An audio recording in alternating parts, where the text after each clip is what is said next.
જય મિત્રો, હું છું બીજલભાઈ. મારી યુટ્યુબ ચેનલ બીજલભાઈ ગુજરાતી બ્લોગમાં તમારું સ્વાગત છે. ને આ વડ છે એ પગી વડ તરીકે ઓળખાય છે. તો સાહેબ જોડે થોડીક એમની ચર્ચા લઈએ કે બહુ આમાં રણછોડ પગીએ મહેનત કરી છે, મહા મહેનત કરી છે. કઈ રીતે કરી, કોઈ વડલા ના પાંગરે, આ વડ કઈ રીતે પાંગર્યો, કેટલી મહેનત કરી હતી. 1975 ની આજુબાજુ બરાબર. દાદા નોકરી કરતા હતા સુઈગમ પોલિટિશિયન. આ વિસ્તાર હા હુકો હતો. બરાબર. બાવળીઓ થવો એ મુશ્કેલ હતો આ સમયે. બરાબર. આ જગ્યા એકદમ વિરાન હતી. દિવસે પણ માણસ ચાલુ હોય તો એમને ડર લાગતો. બરાબર. કોઈ આશરા જેવી વસ્તુ કોઈ છોડો હતો જ નહીં આ જગ્યાએ. બરાબર. એ વખતે દાદાએ આ વડું એમણે વાયો અને અહીંયા જમીનનું પાણી છે એ ખારું પાણી હતું. બરાબર. મોળું કે ખારું. તો અહીં પાણી એમ કુયા ખોદતા ખરી પણ ખાલી ચોમાસા પૂરતું મીઠું રહેતું. બરાબર. પાછા ખારું થઈ જતું.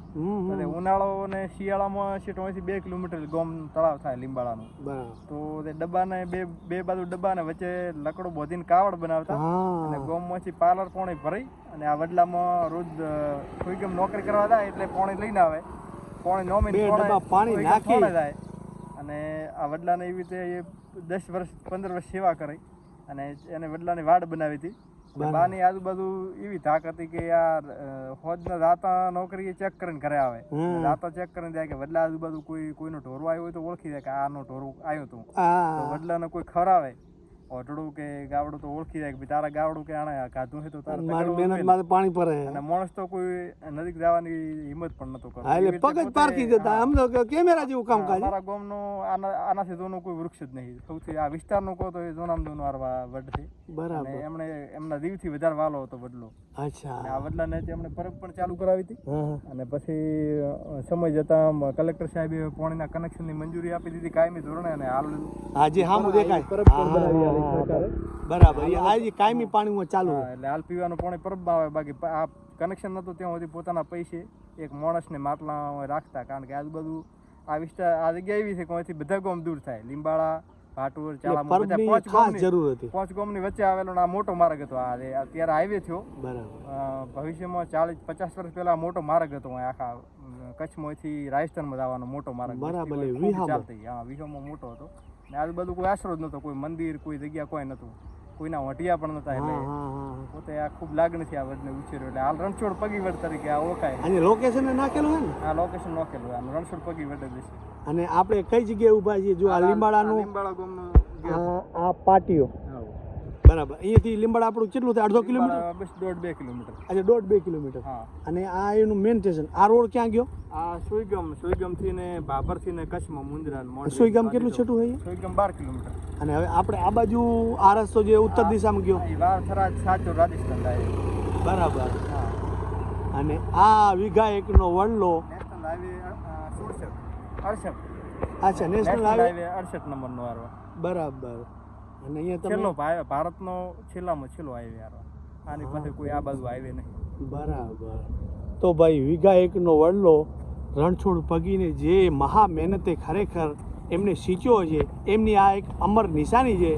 આ વિડીયાને થોડોક જરૂરથી શેર કરી દેજો, કેમ કે એટલી બધી મહા મહેનત કરીએ છીએ અને કાયમી માટે એક અમર નિશાની આપણને આપીને ગયા છે. એ વડને જેટલા પ્રણામ કે સલામ કરીએ એટલા ઓછા છે.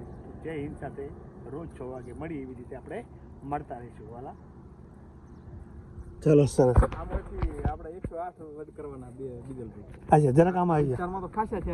અચ્છા અચ્છા. જે આજુબાજુ દાણા લઈ જાય છે, આપણે દાણા કાપે અને દાળ લઈ આપણે કાપીને આલીએ રાતે.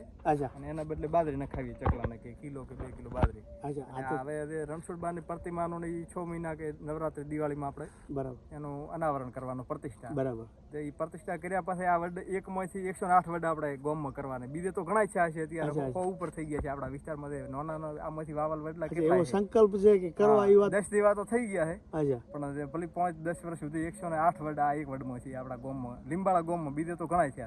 બરાબર. હાલ 8-10 દિવસ થઈ ગયા. હમેરો ઈ વાવેલો એને 3-4 વર્ષ થઈ ગયા. ઓ હા, નાનો છે આ. બરાબર. આપણે ઘરે વાવેલો. તમે આપણે ઓ આંગણામાં ઊભો છો. હા, એક આપણે સરડિયમમાં શમશાન છે ને અંતિમ ધામ. બરાબર. અહીંયા વાવેલો છે. એવા 4-5 થઈ ગયા છે. બીજા મૂળ જેટલા થાય એટલા વર્ષે 3-4 ઉછેરવાના, ખાલી વાબાના નહીં. એટલે 108 પાર કરી જાય એટલે એ તમારું જે એક સપનું છે, એક જે અમર નિશાની. દાદા એક વાયો એક વડના 108 અનેક કરી નાખો એમ. એટલે એની અમર નિશાની સદા સર્વદા રહે કે ભાઈ એક વડમાંથી એક મહા મુશ્કેલીએ આ વડ વાયો ને 108 વડ વાય તો એમની ખ્યાતિ પ્રસિદ્ધિ માણસો યાદ કરે પાછલી પેઢીની કે આજ ભલે આજે 10-15 વર્ષ થયા છે પણ 1000 વર્ષ થાય 2000 વર્ષ થાય પણ કદાચ બધો અસ્તિત્વ જતું રહે પણ વડલાનું હજારો વર્ષનું આયુષ્ય હોય. 72 નું યુદ્ધ થયું ને 1972 નું એની પાસે વાવેલો છે યાર બાબા. અચ્છા 72 નું એટલે કેટલા વર્ષ 50 વર્ષ તો આજુબાજુનું એની ઉંમર છે યાર. હા તો અડધા વીઘા જેવડો તો ઊભો છે ખરેખર. તો આવીને આવી વાતો સાથે આપણે મળતા રહીશું અને ક્યારે પણ અહીંયા આવો તો અહીંયાથી ડાળખી લઈ જવી અને પગી વડ તરીકે વાવો તો જેથી કરીને આપણા જે ભારતના આવા દેશપ્રેમી માણસનું નામ સદા સર્વદા આપણા ઉજળા પાનામાં રહે એવી પ્રાર્થના. ભલે હાલો લઈએ હવે આપણે અહીંયાથી વિદાય. જુઓ છો કે લગભગ અત્યારે ઊંચો 100 ફૂટ તો હોવો જોઈએ એટલો હશે અને લગભગ ઓળો પોળો 100 ફૂટ હોય. આ વડવાઈ 100 થી ઉપર છે 125 જેવી વડવાઈ છે. એક થડ એક જ હતું.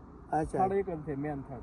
હા હા 100 જેવી વડવાઈ છે. વડવાઈ નીચે ઉતરતે એટલે ડબ્બો મૂકતા અંદર વડવાઈ ધૂળ નોખતા એટલે વડવાઈ ઉતરે. હા એટલે વળી થડ નવું થઈ જાય. થડ એક જ હતું એમાંથી આ બધી વડવાઈ.